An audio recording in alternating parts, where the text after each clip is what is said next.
قال الله تبارك وتعالى في القرآن المجيد والفرقان الحميد أعوذ بالله من الشيطان الرجيم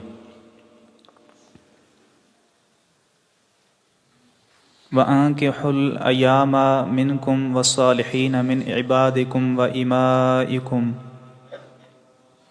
إن يكونوا فقراء يغنهم الله من فضله وقال النبي صلى الله عليه وسلم يا معشر الشباب من استطاع منكم الباءة فليتزوج ومن لم يستطع فعليه بالصوم فإنه له وجاء رواہ البخاری۔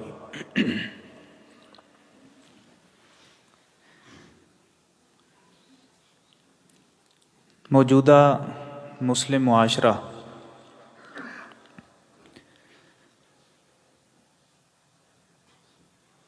وہ کئی طرح کے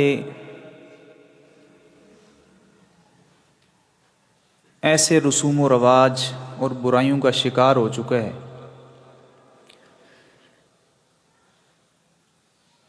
کہ دین اسلام کے دیے گئے احکامات ان برائیوں اور رسوم و رواج کی وجہ سے وہ چھپ چکے ہیں، اور مسلم معاشرہ، مسلمان، بلکہ میں سمجھتا ہوں امت مسلمہ جو اللہ رب العزت کی طرف سے اور رسول اللہ صلی اللہ علیہ وسلم کی طرف سے دیے گئے احکامات تھے، ان برائیوں اور رسوم و رواج کی وجہ سے ان کو بھول چکے ہیں،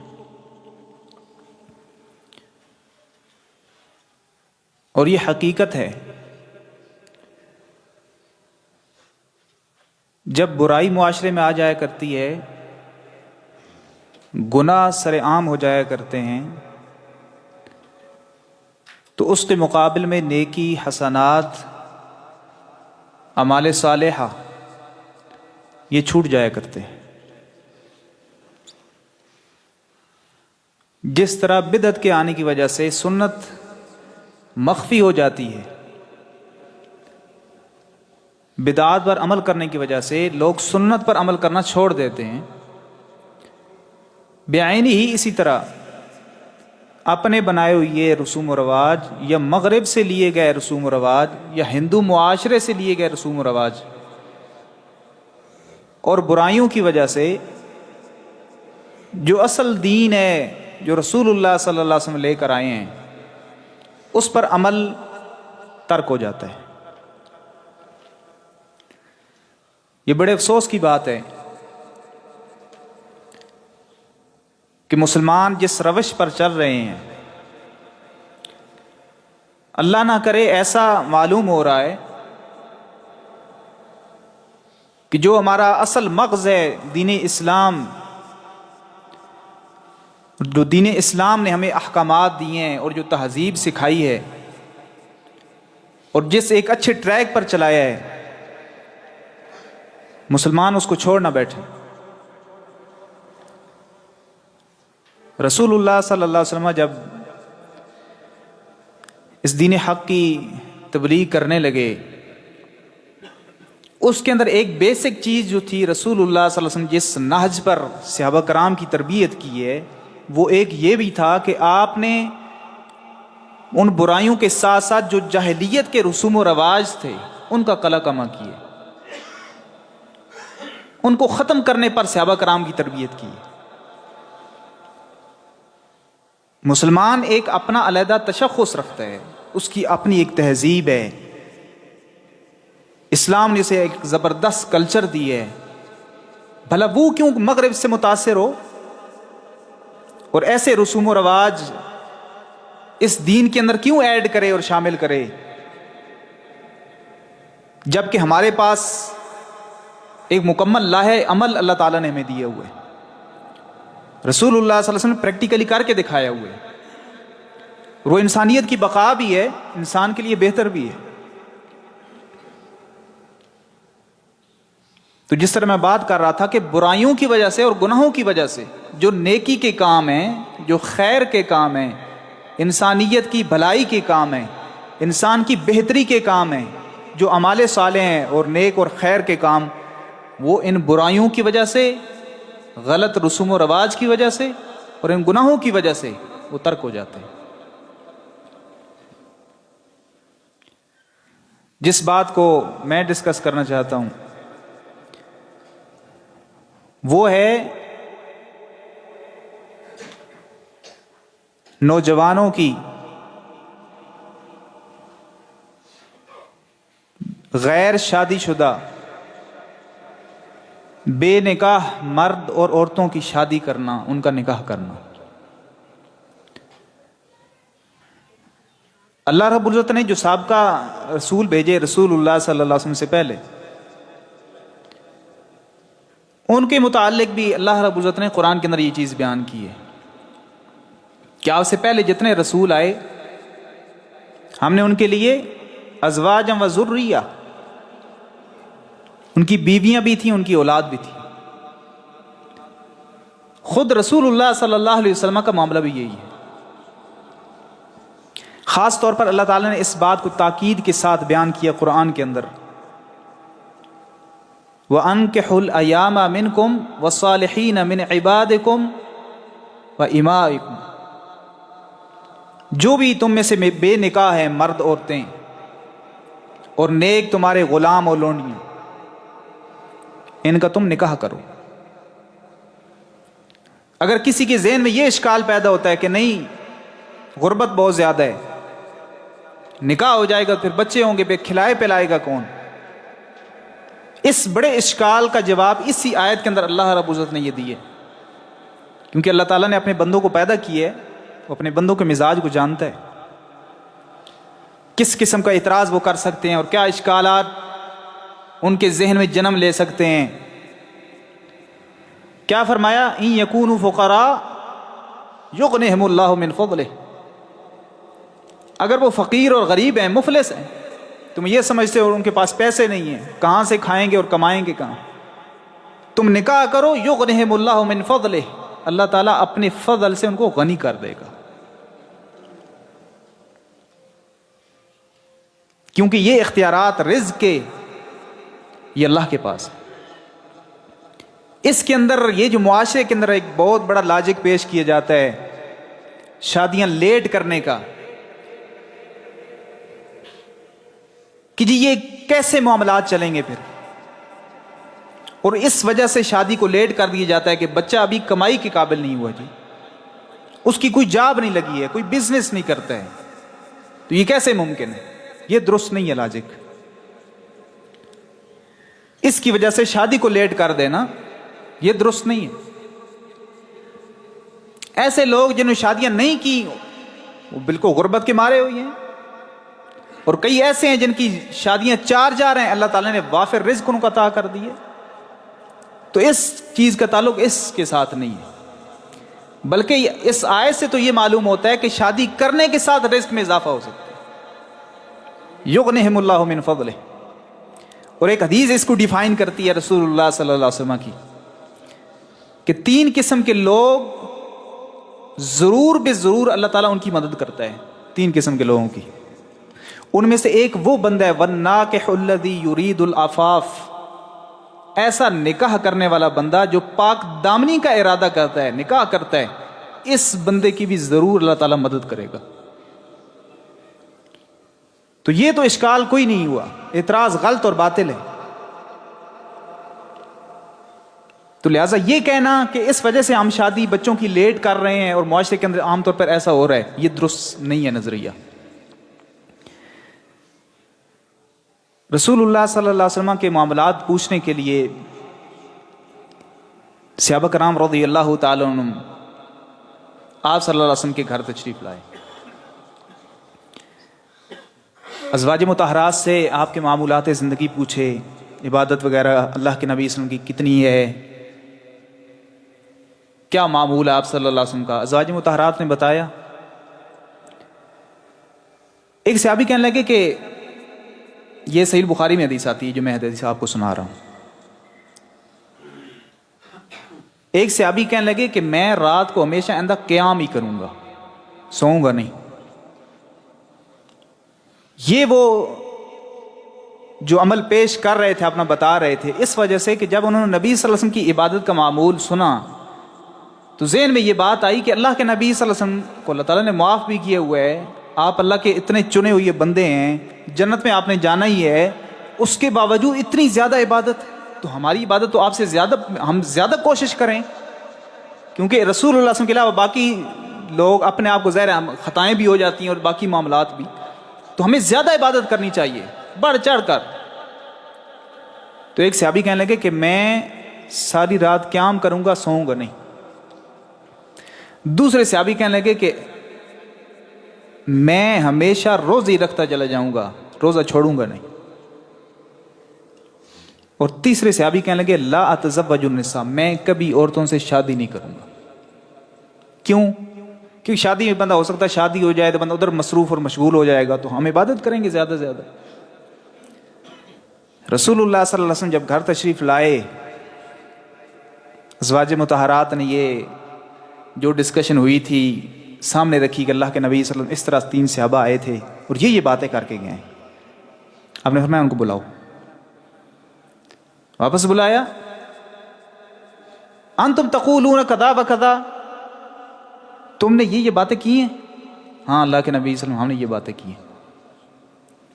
اب آپ تربیت کرنے لگے ہیں صحابہ کرام رضی اللہ تعالیٰ عنہم کی، اور ہمیں سنو، انی اصوم و افطر، میں روزہ رکھتا بھی ہوں اور کئی دفعہ چھوڑ بھی دیتا ہوں۔ یہ نفلی روزوں کی بات ہو رہی ہے، فرضی تو رکھنے ہی رکھنے ہوتے ہیں، اس کے علاوہ نفلی روزے میں رکھتا بھی ہوں اور کبھی نہیں بھی رکھتا۔ وَأُصَلِّي وَأَرْقُدْ، میں رات کو قیام بھی کرتا ہوں اور سوتا بھی ہوں، یہ نہیں کہ میں ساری رات قیام کرتا رہتا ہوں، میں سوتا نہیں، میں سوتا بھی ہوں۔ وَأَتَزَوَّجُ النِّسَاء، میں نے عورتوں سے شادیاں بھی کی ہوئی ہیں۔ اور 7 الفاظ آپ نے یہ بھی فرمائے تھے اس سے پہلے، وَاللَّهِ إِنِّي لَأَخْشَاكُمْ لِلَّهِ وَأَتْقَاكُمْ، میرے صحابہ سن لو، اللہ کی قسم میں تم سب سے زیادہ اللہ سے ڈرنے والا ہوں اور متقی ہوں۔ پھر آپ نے یہ 3 باتیں ارشاد فرمائی ہیں اس کے بعد کہ میں تم سب سے زیادہ اللہ تعالیٰ سے ڈرنے والا ہوں، خشیت میرے دل کے اندر ہے، تقوی ہے، اس کے باوجود میں روزہ رکھتا بھی ہوں، چھوڑ بھی دیتا ہوں کئی دفعہ، میں رات کو سوتا بھی ہوں، عبادت بھی کرتا ہوں، میں نے عورتوں سے شادیاں کی ہوئی ہیں۔ اور آخر میں آپ نے فرمایا فَمَنْ رَغِبَ عَنْ سُنَّتِي فَلَيْسَ مِنِّي، جو میری سنت سے بے رغبتی اختیار کرے گا میرے ساتھ اس کا واسطہ نہیں ہے، مجھ سے نہیں ہے۔ یہ نبی صلی اللہ علیہ وسلم کی تربیت ہے کہ ان کے نظریہ جو ایک ذہن کے اندر پیدا ہو رہا ہے کہ شاید شادی کرنے کی وجہ، تو شادی بھی عبادت کے اندر ہے، یہ بات یاد رکھیے۔ یرید العفاف، پاک دامنی کا ارادہ کوئی کرتا ہے، اور رسول اللہ صلی اللہ علیہ وسلم نے خود شادیاں کی ہوئی ہیں، آپ نے عمل اپنا پیش کیا ہے کہ میں نے یہ کام کیا ہوا ہے، یہ گناہ والا کام نہیں ہے، یہ زیادتی والا کام نہیں ہے، یہ عیب والا کام نہیں ہے۔ یہ اب آیت اور حدیث جو آپ نے سنی ہے، ایک اور حدیث آپ کو سناتا ہوں۔ رسول اللہ صلی اللہ علیہ وسلم نے خاص طور پر نوجوانوں کو خطاب فرمایا اور نصیحت کی۔ یہ حدیث بھی صحیح بخاری میں آتی ہے کتاب النکاح میں، یا معشر الشباب من استطاع منکم الباءۃ فلیتزوج، اے نوجوانوں کی جماعت، جو تم میں سے شادی کی طاقت رکھتا ہے وہ شادی کرے۔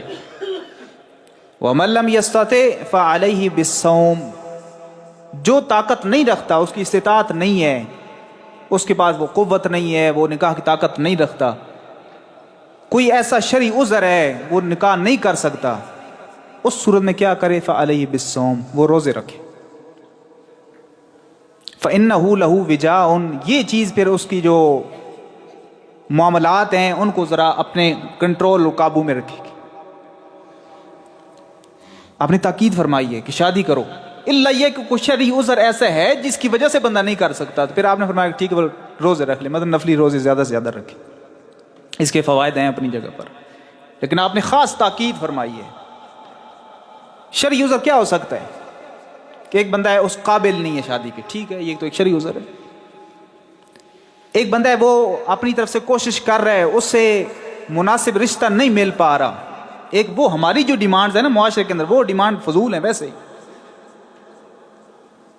جو ہم نے آج کل مطالبات ہمارے عجیب ہوتے ہیں نا، وہ تو پھر ہمارے یعنی جب ہم شادی کے قابل ہوتے ہیں نوجوان، اس وقت تک ان کی جو ڈیمانڈیں ہوتی ہیں، جو مطالبات ہوتے ہیں، اس مطالبے پر شاید پاکستان کے اندر عورت ملنا مشکل ہوتی ہے۔ پھر اب ان کی جب عمر زیادہ ہو جاتی ہے، پھر انہیں سمجھ لگتی ہے کہ نہیں ابھی ہمیں کچھ اپنے لیول سے نیچے آ جانا چاہیے۔ تو خیر اچھے رشتے جب اسٹرگل انسان کرے، کوشش، اچھی نیت ہو تو مل جاتے ہیں۔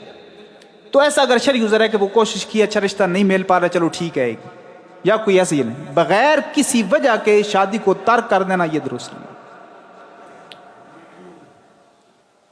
یہ جو چیزیں میں نے آپ کے سامنے چاند ایک رکھی ہیں، اب اس کے مقابلے میں ہمارا معاشرہ کیا کر رہا ہے؟ چند ایک ایسی وجوہات ہیں جو ہمارے نظریات پائے جاتے ہیں اور جس وجہ سے یہ جو نیک عمل ہے اس کو ترک کیا جا رہا ہے۔ یا تو یہ ہے کہ مغربی جو تہذیب ہے ان سے ہم متاثر ہیں، اور اس کے اندر بہت بڑا رول ہے یہ آپ کے یہ ڈرامے اور فلموں کا، یہ جو ہم دیکھتے ہیں اور اپنے بچوں کو دکھاتے ہیں، اس میں مکمل ایک خاکہ تیار کیا جاتا ہے، ایک شادی رچائی جاتی ہے جعلی و نقلی، اور اس کا پھر رزلٹ وہ ایک عجیب سا نکالتے ہیں کہ آخر میں پتہ نہیں نقصانات ہو گئے ہیں۔ اس سے ایک بہت بڑا ذہن نوجوان نسل کو دیے جا رہا ہے کہ شادی تمہارے لیے نقصان دہ ہے۔ یہ یاد رکھیے، یہ ڈرامے اور فلمیں انہوں نے ہمارے نوجوانوں کی تربیت کو تباہ و برباد کر دیا، واللہ العظیم یاد رکھیے۔ مغربی تہذیب جو مسلمانوں کے اندر آئی ہے، مسلم معاشرے کے اندر آئی ہے، وہ ایسے نہیں آئی ہے کہ وہ ٹھیک ہے خود آ کر ادھر جو ہے نا وہ کام کر رہے ہیں، ٹھیک ہے باقی ان کی آرگنائزیشنز جو کام کر رہی ہیں یا این جی اوز ہیں، لیکن اس میں بہت بڑا رول ان چیزوں کا ہے، یہ ڈرامے اور فلموں کا، یہ جو شوز دکھائے جاتے ہیں کہ جعلی نکاح رچایا جاتا ہے اور شادی، اور پھر اس کا رزلٹ ایسا پیش کیا جاتا ہے کہ یہ چیز تو خطرناک ہے بالکل، تو لہٰذا آزادانہ زندگی گزارنی چاہیے۔ یہ پچھلے دنوں یہ سٹوری چلی تھی،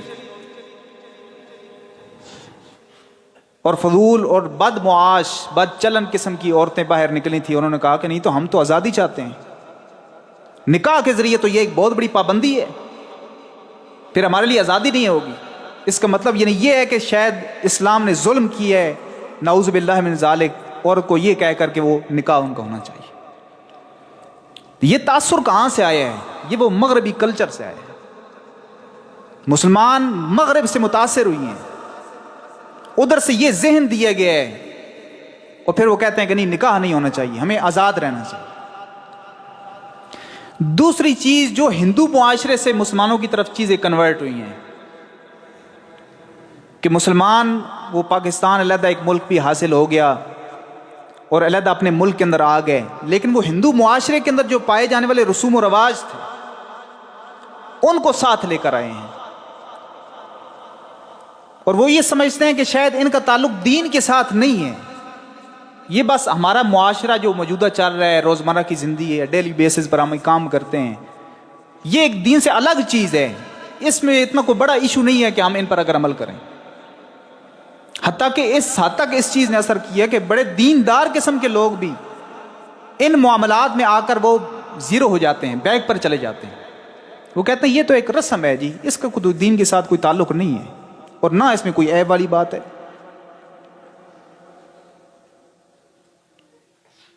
اور تیسری وہ اعتراضات اور اشکالات جو ہمارے معاشرے میں فرضی طور پر، جیسے میں نے ایک پیش کیا آپ کے سامنے کہ بچے کی جاب نہیں ہے اور بزنس نہیں ہے اور یہ فقیر اور غریب اور یہ مفلس، یہ ساری چیزیں، تو جو یہ چیزیں ہیں ان معاملات کی وجہ سے اور ان برے نظریات کی وجہ سے اور اینٹی اسلامک جو مائنڈ دیا گیا ہے ہمارے معاشرے کو، اس وجہ سے یہ ایک اتنا بڑا فریضہ جو دین اسلام نے دیے ہوئے ہے اور اتنا بڑا عظیم کام جو رسول اللہ صلی اللہ علیہ وسلم نے خود کیا اور پھر اپنی امت کو اس طرف تاکید کی اور دعوت دی، یہ اس وجہ سے یا تو ترک ہوتا جا رہا ہے یا کم از کم اصل موقع محل پر نہیں ہوتا لیٹ، اور اس کی وجہ سے رزلٹ کیا آ رہے ہیں یا بخوبی جانتے ہیں۔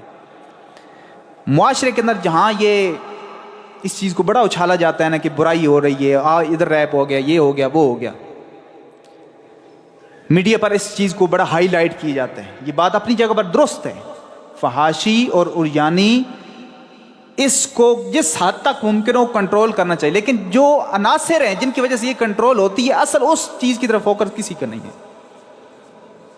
یعنی وہی لوگ جو میڈیا پر بیٹھے ہوئی ہیں ساتھ وہ نکاح کو ایک مذاق بناتے ہیں، شادی کو ایک مذاق کے طور پر پیش کیے جاتے ہیں. جس طرح یہ داڑھی ہے، مسلم معاشرے سے داڑھی کیوں ختم ہوتی جا رہی ہے؟ مغرب نے یہ کام کیا کہ اس کو مذاق کے طور پر پیش کرو. یہ سمجھو کہ یہ ایک مولوی ازم ہے، بس یہ کوئی دین کا حکم نہیں ہے. اس کا پھر کیا مسلمان جو ہے نا وہ اس کرٹیسزم سے بچنے کے لیے، تنقید سے بچنے کے لیے اس چیز کو ترک کرنا شروع ہو گئے، اور ساتھ انہوں نے یہ نکاح کے لیے یہ کام کیا کہ اس کو بطور مذاق پیش کر دیا. اور اس سے بڑھ کر اگر کوئی دوسری شادی کا نام لے لے تو آپ خود سوچیں، مغرب کو تو چھوڑ دیں نا، موجودہ مسلمانوں کے اندر دوسری شادی کا اگر کوئی نام لیتا ہے تو اس کے ساتھ کیا سلوک کی جاتا ہے آپ بخوبی جانتے ہیں. یہ ذہن کدھر سے آیا ہے؟ یہ مغرب سے آیا ہے، یہ ہندوؤں سے آیا ہے، جو مسلمانوں نے اپنے ذہنوں کے اندر بٹھایا ہوا ہے کہ شاید دوسری شادی کرنے والا وہ تو پتہ نہیں کتنا بڑا معاصی ہے، معصیت کا ارتکاب کرنے والا ہے. معاشرے کے اندر اس کو تنقید کا نشانہ بنایا جاتا ہے اور مذاق کیا جاتا ہے اس کے ساتھ.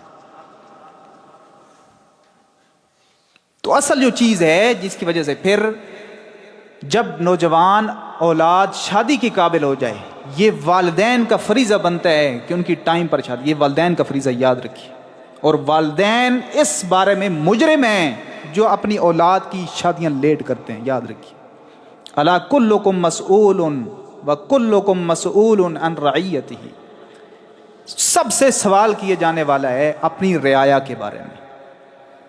والد سے سوال کیا جائے گا اولاد کے بارے میں، والدہ سے پوچھا جائے گا اس کی ذمہ داریوں کے بارے میں، اسکول کے پرنسپل سے پوچھا جائے گا باقی اس کے ماتحت جو طبقہ ہے ٹیچر اور اسٹوڈنٹس کے بارے میں، استاذ اور ٹیچر اس سے پوچھا جائے گا اس کے طلب علم اور اسٹوڈنٹس کے بارے میں، فیکٹری کے مالک سے پوچھا جائے گا اس کے ماتحت کام کرنے والا جو عملہ ہے ان کے بارے میں. یہ ذمہ دار جو ذمہ داری ہیں ان کے متعلق سوال کیے جانے والے. ہاں الا یہ کہ کوئی شرعی عذر ہے، وہ تو ہر انسان اپنے بارے میں بہتر سمجھتا ہے، اس وجہ سے اگر کوئی تاخیر کا شکار ہو گیا تو پھر اللہ تعالیٰ معاف کرنے والے ہیں. لیکن یہ جو موجودہ اشکالات ہم نے ذہنوں میں بٹھائے ہوئی ہیں اس قسم کے کہ ابھی جاب نہیں ہے اور ابھی یہ مسئلہ ہے، یہ نہیں. ایک یہ چیز. دوسری چیز کہ اس کام کے اندر جو رسوم و رواج ہم نے مغرب سے لیے ہیں ان کو قائم اور دائم رکھنا، اس وجہ سے بھی یہ کام نہیں ہو رہا. وہ کیا ہے؟ فضول خرچی. یہی ہوتا ہے نا، انہیں اسٹیمیٹ لگایا جاتا ہے کہ چلو ٹھیک ہے جی باقی کام تو پورے ہیں، اگر بچے کی شادی کرتے ہیں تو اسٹیمیٹ لگ رہا ہے یہ تو 6-7 لاکھ روپے کا خرچ بن رہا ہے، یہ کیسے پورا کریں گے؟ اور اس کی وجہ ہم خود ہوتے ہیں. ہم نے وہ غیر ضروری چیزیں اس کے اندر ایڈ کی ہوئی ہیں جن کا دین کے ساتھ بھی تعلق نہیں ہے اور ہمارے معاشرے و سماج کے ساتھ بھی تعلق نہیں ہے. یعنی کئی ایسے کام ہیں دینی طور پر بھی نقصان دہ ہیں اور ہمارے سماجی طور پر بھی، معاشرتی طور پر بھی ہمارے لیے نقصان دہ ہیں جو حالات ابھی چل رہے ہیں. ایک تو وہ پابندی ہے نا جو دین ہمیں لگاتا ہے، ان سے ہم اگر دین کی بات مان لیں تو ایک بہت اچھی بات کہ اجر کے بھی مستحق ہو جائیں گے، اللہ کے ہاں بھی سرخرو ہو جائیں گے اور نقصان سے بھی بچ جائیں گے. لیکن کم از کم اگر ہمیں دین کی سمجھ نہیں آتی ہے تو میرے خیال میں جو حالات پیدا ہو رہے ہیں پاکستان کے اندر، خود بخود لوگ ان رسوم و رواج کو چھوڑنے پر مجبور ہو جائیں گے. جو حالات پیدا ہو رہے ہیں اور آئے دن جو دھکے پر دھکے لگ رہے ہیں لوگوں کو، حتیٰ کہ آٹا لینے پر بھی، پھر بھی ہم نے رک جانا ہے. پھر بھی فرق کیا ہوگا؟ اجر نہیں ہوگا اس پر. وہ اپنی مجبوری کے باعث ہم چھوڑ دیں ایک چیز کو، رسوم و رواج کو، ٹھیک ہے اس میں اب خرچ بہت ہے. اس سے پہلے بہتر یہ نہیں ہے کہ دین نے جو ہمیں سسٹم دیا ہوا ہے اس پر ہم عمل کریں، غربت سے بھی بچ جائیں گے، مہنگائی سے بھی بچ جائیں گے، فضولیات سے بچ جائیں گے اور اللہ کے ہاں سرخرو بھی ہو جائیں گے اور اجر کے مستحق بھی ہو جائیں گے.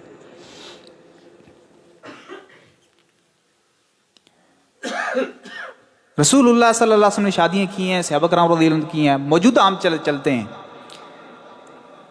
عرب لوگوں کی طرف چلے جاتے ہیں سعودیہ کے اندر عام طور پر کہا جاتا ہے کہ جس نے ایک شادی کی ہو اس کو تو کہتے ہیں انت مسکین، تو مسکین ہے ویسے. موسٹلی 2 3 4، اور عرب لوگ ہم سے زیادہ اس معاملے کے اندر اللہ نے ان کو رزق دیا ہوا ہے. تو کیا شادیاں زیادہ کرنے کی وجہ سے یا شادی ہونے کی وجہ سے غریب ہو گئے ہیں وہ؟ ایسا تو نہیں ہے. اور دوسری بات جو میں یہ کر رہا تھا کہ رسوم و رواج،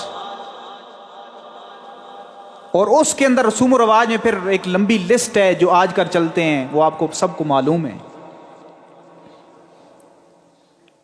کہ حق مار کئی دفعہ ڈیمانڈ اتنی ہوتی ہے، یا لوگوں کو دکھانے کے لیے خود اتنا لکھوا رہے ہوتے ہیں، یا جہیز کو آپ لے لیں. یہ ایک بات یاد رکھیے، آپ کی استطاعت ہے، آپ اپنی بیٹی کو چارپائیاں دے دیتے ہیں، بستر دے دیتے ہیں، برتن دے دیتے ہیں، ضروری سامان، اس کی اجازت ہے دین کے اندر. یعنی ایک کنسیپٹ ایسا پیدا کر دیا گیا، کئی دفعہ ہم افراط و تفرید کا شکار ہو جاتے ہیں. وہ یہ ہوتا ہے کہ ایک کام کسی ایسی خاص وجہ سے وہ منع کیا گیا ہوتا ہے، اسے روکا ہوتا ہے، ہم اسے مطلق طور پر ہی حرام قرار دیتے ہیں کہ جہیز 1 روپے بھی دیا یہ تو لعنت ہے. یہ غلط بات ہے، یاد رکھیے. ضروری سامان کسی کی استطاعت ہے تو بیٹی کو دینے میں حرج نہیں ہے. ضروری سامان ہمارے ہاں جو چیز پائی جاتی ہے، جو شریعت اسلامیہ جس بات سے روکتی ہے، وہ کیا ہے؟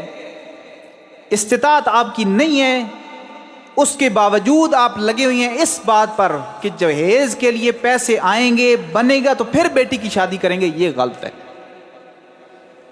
نہیں ہے تو نو پرابلم. رسول اللہ صلی اللہ علیہ وسلم کے پاس کئی دفعہ ولیمے کے لیے، واللہ العظیم ولیمے کے لیے سامان نہیں ہوتا تھا. سوچ سکتے ہیں آپ؟ نبی صلی اللہ علیہ وسلم کی بات ہو رہی ہے. نبی تو آپ تھے ہی صحیح نا، ظاہر ہے. اس وقت آپ ایسے سمجھے کہ وزیر اعظم ہے آپ کے ملک کا، آپ سوچ سکتے ہیں کہ اس کی شادی ہو اور اس کے پاس ولیمے کے سامان بھی نہ ہو. صحیح بخاری میں حدیث آتی ہے، اللہ کے نبی صلی اللہ علیہ وسلم نے صفیہ رضی اللہ تعالی عنہا سے نکاح کیا. یہ سفر کی بات ہے. اللہ کے نبی صلی اللہ علیہ وسلم نے شب زفاف گزاری، اور صحابہ کرام جو سفر میں تھے نا، آپ نے فرمایا جس کے پاس جو جو چیز ہے نا وہ لے آؤ. کچھ کھجورے لے آئے، کچھ پنیر لے آئے، گھی وغیرہ، اور اس کو ملا جلا کر ایک ملیدہ حلوہ سا تیار کر لیا، بلا کر جو بھی سفر میں ساتھ تھے ولیمہ کر دیا. چلیں جی، یہ کس کا نکاح ہو رہا ہے؟ نبی صلی اللہ علیہ وسلم کا نکاح ہو رہا ہے. اور دوسری مثال سنیں عبد الرحمن بن عوف رضی اللہ تعالیٰ کی، بھی صحیح بخاری میں آتا ہے. شادی کی ہے اور اگلے دن اللہ کے نبی سے فرمایا کہ عبد الرحمن یہ کپڑوں پر زرد رنگ لگا ہوا ہے، خیر ہے؟ کوئی خاص قسم کی خوشبو لگائی ہوئی تو ان کی زردی موجود تھی کپڑوں پر. کہنے لگے اللہ کے نبی صلی اللہ علیہ وسلم نے شادی کر لی. عبد الرحمن بن عوف رضی اللہ تعالیٰ عنہ، اللہ کے نبی میں نے شادی کر لی. ہمارے ہاں کیا ہوتا؟ اچھا شادی کر لی ہے تو ہمیں پوچھا ہی نہیں ہے. جیسے اس بندے کے بغیر شادی ہو ہی نہیں سکتی، اس کو پوچھنا لازمی تھا. اور پھر مہینہ مہینہ تک ناراضگیاں اس بات پر، اس نے مجھے شادی پر نہیں پوچھا. انا للہ و انا الیہ راجعون. نبی صلی اللہ علیہ وسلم کو عبد الرحمن بن عوف رضی اللہ عنہ نے بتایا ہی کوئی نہیں ہے کہ کل شادی ہے. بعد میں پتہ چلا. ان کو پتہ تھا کہ اللہ کے نبی صلی اللہ علیہ وسلم نے ان غیر ضروری مطالبات، ان چیز کو اہمیت نہیں دیتے. اچھا شادی کر لی ہے، ولیمہ کی ہے؟ نہیں، اللہ کے نبی نے ولیمہ تو کوئی نہیں کیا. اب نے اولم ولو بشاتن، ولیمہ کر، چاہے ایک بکری پکڑ کے کر دے. اس وقت بکری ایسے سمجھے جیسے ہمارے مرغی ہوتی ہے، کیونکہ یہ اس وقت سینیریو کو آپ ذہن میں رکھیں نا کہ اس وقت اونٹ زیادہ وافر پائے جائے. عام طور پر اونٹ نار کیے جاتے تھے یا اس قسم کی چیزیں. تو آپ نے فرمایا کہ چلو بکری بھی شک کر دو. تو اس وقت اونٹوں مقابلے میں بکری ایسی ہے جیسے آج کل گائے کے مقابلے میں مرغی ہے. تو انہوں نے ولیمہ کر دیا. تو آپ دیکھ لیں یہ 2 مثالیں، اس کے علاوہ اور کئی ایسی مثالیں ہیں. اب اللہ کے نبی صلی اللہ علیہ وسلم کے لیے ولیمے کے لیے اگر یہ چیزیں، تو کیا آپ نے جہیز کو بہت زیادہ انہوں نے دیا ہوگا؟ یہ تو چیز ویسے نہیں ہے. اب یہ ان رسوم و رواج کی وجہ سے ہم نے اپنی شادیاں مشکل بنا دی ہیں، اور ہماری بہنیں اور بھائی نوجوان ان کی عمریں گزر رہی ہیں، والدین اس بات پر ڈٹے ہوئی ہیں، لڑکی والے اس بات پر کہ جہیز کا سامان بنے گا تو پھر، اور لڑکے والے اس بات پر کہ اس کی کوئی جاب لگے گی تو پھر، اور بعد میں رزلٹ کیا نکلتا ہے؟ دونوں رو رہے ہوتے ہیں۔ کس بات پر؟ کہ پہلے تو ہم کہتے تھے، لڑکا ہمیں کہتا تھا کہ شادی کرو ابا جی، ابھی ہم کہتے ہیں کہ بیٹا شادی کرو، وہ کہتا ہے میں نے نہیں کرنی۔ کیوں؟ ابھی وہ آپ کی بات نہیں سنے گا، ابھی اپنی چوائس پر وہ شادی کرے گا، کیونکہ آپ کہتے تھے نا کہ میں نے یونیورسٹی کے اندر پڑھانا ہے اور پھر جاب لگنی ہے، ابھی یونیورسٹی سے وہ کر کے لائے گا اور آپ کو بعد میں بتائے گا کہ ابا جی شادی آ گئی، یہ دلہن صاحبہ بیٹھی ہیں آپ کے سامنے۔ اور اس کے مقابلے جو دوسری برائیاں ہو رہی ہیں اس کا اندازہ تو آپ مجھ سے زیادہ بہتر جانتے ہیں۔ معاشرے کے اندر یہ جو فحاشی اور عریانی پھیل رہی ہے، جہاں اس کے باقی بہت زیادہ میڈیا کو شامل کر لیں، بے پردگی کو شامل کر لیں، اس میں ایک بہت بڑی وجہ اور رول اس بات کا ہے، لیٹ شادیاں کروانے کا نوجوانوں کی، یہ یاد رکھیے۔ اور اس کے ذمہ دار کون ہے؟ سب سے پہلے ان کے ذمہ دار والدین ہیں۔ یا تو انہوں نے تربیت نہیں کی ہے، یا بغیر کسی شرعی عذر کے اپنی اولاد کی شادیاں لیٹ کروائیں ہیں، اور یا پھر ایسی ڈیمانڈز اور مطالبات اور غیر ضروری رسوم و رواج اپنے ذہنوں میں بٹھائے ہوئی ہیں کہ جہیز نہیں ہے اور لڑکے کی جاب نہیں ہے، اس وجہ سے شادی نہیں کر رہے، یہ درست نہیں ہے۔ تو اللہ کے لیے اس بات کو سمجھیے کہ شریعت اسلامیہ نے جو بھی ہمیں سسٹم ایک دیے ہوئے ہے، رسول اللہ صلی اللہ علیہ وسلم نے جو کام کیے ہیں وہ ہمارے لیے خیر کا باعث ہیں۔ اور میں جیسے بات کر رہا تھا کہ اللہ کے نبی صلی اللہ علیہ وسلم نے جس طرح دین کی تبلیغ جب شروع کی، اس میں ایک اس بات پر آپ نے تربیت کی کہ جتنے بھی جاہلیت کے رسوم و رواج ہیں ہم ان کو ختم کرنا ہے۔ اس کی میں ایک مثال آپ کو دیتا ہوں۔ عائشہ رضی اللہ تعالی عنہا بیان فرماتی ہے، صحیح بخاری میں آتا ہے کتاب النکاح کے اندر، دور جاہلیت میں 4 قسم کے نکاح ہوتے تھے، 4 قسم کے۔ ایک وہ نکاح یہ جو اسلام نے اس کو قائم رکھا، ایک باعزت طریقے سے لڑکے والے لڑکی والے کی طرف پیغام لے کر جاتے ہیں، بات طے ہو جاتی ہے، حق مہر دے کر بیٹی اپنے گھر لے آتے ہیں، یہ نکاح ہو گیا۔ ایک یہ طریقہ، اور اسلام نے اس کو برقرار رکھا، یہ سب سے عزت والا، بہتر اور خیر والا طریقہ۔ دوسرا طریقہ ہوتا تھا جسے نکاح استبضاء کہتے تھے، وہ یہ ہوتا تھا کہ کوئی بھی شخص، بیوی اس کی ہے، جب وہ ایام مخصوصہ سے پاک ہو جاتی تھی تو خود اس کو کہتا تھا کہ آپ نے آج رات فلاں مرد کے پاس جا کر گزارنی ہے، خود۔ جب اس سے وہ حاملہ ہو جاتی تھی تو پھر واپس آ جاتی تھی۔ کہتے کیا تھے کہ یہ کام ہم اس وجہ سے کرتے ہیں کہ بچہ چالاک اور ذہین اور ہوشیار پیدا ہوگا۔ دوسرا نکاح۔ اور تیسرا نکاح یہ ہوتا تھا کہ 10 مرد ایک عورت کے ساتھ برائی کرتے تھے، جب وہ حاملہ ہو جاتی، بچہ پیدا ہو جاتا، وہ عورت ان 10 مردوں کو بلاتی تھی اور کہتی تھی کہ تمہارا معاملہ تم سب کو پتہ ہے، یہ بچہ فلاں کا ہے۔ اس کی جرت آگے سے نہیں ہوتی تھی کہ نہیں میں تو نہیں لیتا، اس نے لینا ہے۔ یہ تیسرا نکاح۔ اور چوتھا نکاح کہ عورت نے گھر پر ایک نشان، کوئی جھنڈی یا جھنڈا وغیرہ لگایا ہوتا تھا کہ یہ برائی کروانے والی عورت ہے، اس کے پاس آتے تھے، برائی کرتے تھے، جب بچہ پیدا ہوتا تو ایک کیافہ شناس کو بلایا جاتا تھا، وہ کہتا تھا کہ اس کے نقوش فلاں کے ساتھ مل رہے ہیں، یہ بچہ اس کا ہوگا، لہذا اس کو دے دیا جاتا۔ یہ 4 قسم کے نکاح ہوتے تھے۔ اسلام کا جو نکاح ہے، اسلام نے جو طریقہ دیا ہوا ہے، وہ بہتر ہے یا یہ بہتر ہے؟ حضرت عائشہ فرماتی ہیں اللہ کے نبی صلی اللہ علیہ وسلم جب آیا ہدما کلہ، سارے نکاحوں کو اللہ کے نبی صلی اللہ علیہ وسلم نے بیکار قرار دیا، اس ایک طریقے کو باقی رکھا۔ یہ اسلام ہے، اسلام نے آپ کو عزت دی ہوئی ہے۔ اس کے باوجود جو لبرلزم کے دعوے دار آتے ہیں اور کہتے ہیں کہ نہیں جی مغرب نے بڑی ترقی کر لی ہے، مغرب نے ہمارے نوجوانوں کو ایک بڑی اسٹریٹجی دی ہے، اور مغرب بڑا ایک نوجوانوں کو ایک ذہن دی ہے، اور یہ ہمارا فیوچر ہے اور یہ ہمارا مستقبل ہے۔ یہ مستقبل اگر تم یہ سمجھتے ہو یہ مغرب ہے۔ اور برطانیہ کے اس شہزادے نے، یہ 3-4 دن پہلے کی بات ہے، آپ نے سنے ہوگا، اس شہزادے نے جس نے کتاب لکھی ہے، کہتے ہیں کچھ دن تک منظر عام پر ہے، اس نے ایک یہ انکشاف بھی کی ہے، برطانیہ کے شہزادے کی بات کر رہا ہوں، کہ مجھے میرے والد کا نہیں پتہ ہے، یہ مغرب ہے۔ اور ہمارا ہر بچہ اسے پوچھ لیں الحمدللہ ان کو اپنے والدین کا پتہ ہے. یہ اسلام ہے. اللہ تعالیٰ عمل کی توفیق عطا فرمائے.